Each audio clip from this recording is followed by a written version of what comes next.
Welcome to the show. I'm Kristen Volturno. And I'm Liana Burnside. So with our 5 J rulers out of the way, we have 6 new enchanting cards. Let's roll right into those. Yeah, so first we have a Rendezvous of Light and Wind. This is my favorite wind and light spell. The first ability seems redundant at first, but you could basically put a resonator and play with quick cast. Yeah, so that's always good. And then when you add in the second ability, things start getting crazy. Yeah, I mean, you mean crazy as in powering up your entire field with 400 counters, yes. Yes, if you consider if you're playing a deck with a bunch of creatures, like fairies, for example, boosting them all up is amazing. Especially when it helps you deal with that pesky Charlotte's Water transformation magic spell.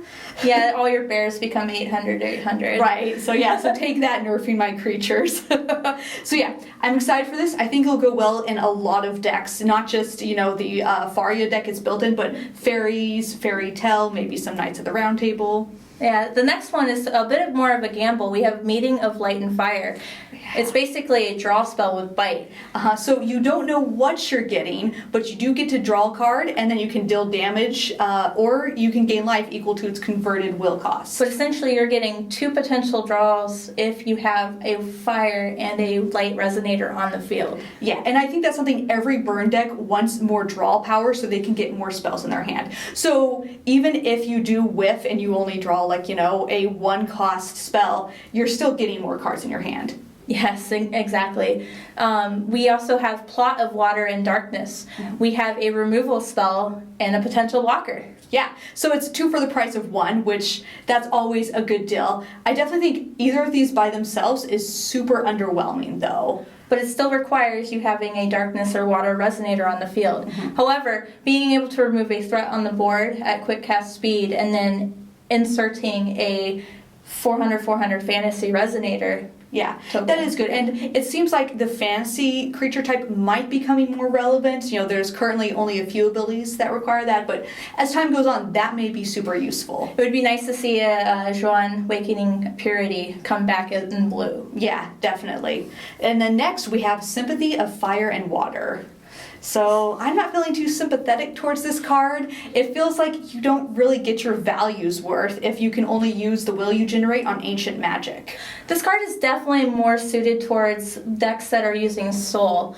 If you remove a fire and water counter from soul, you can play this card, and then you net gain 3 will.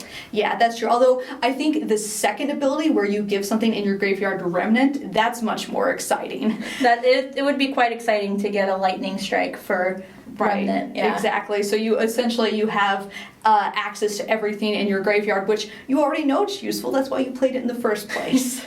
So with the next one, we get kind of a look at Gruspalesta and Lilius Petal with Tuning of Wind and Darkness. It's another spell that leaves you with a net positive.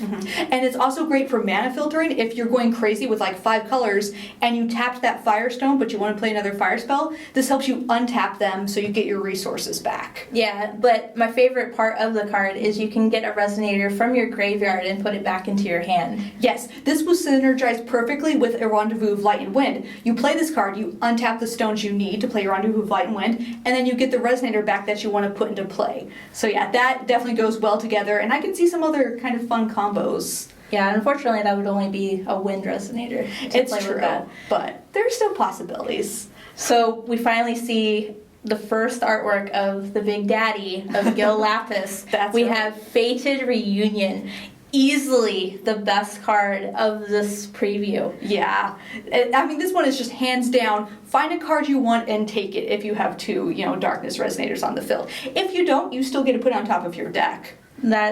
And with Energize, you could probably easily play this on turn 2 to get a threat or a key card that you need to trigger your strategies. Yeah, so this is definitely going to be instrumental to all those crazy combos, and it will help you get that win condition that you need. Yeah. Which, speaking of win conditions, check out TCGplayer.com to get yours, and we can help you find all the cards you need. Thanks for tuning in, and we'll catch you next time. See ya. Bye.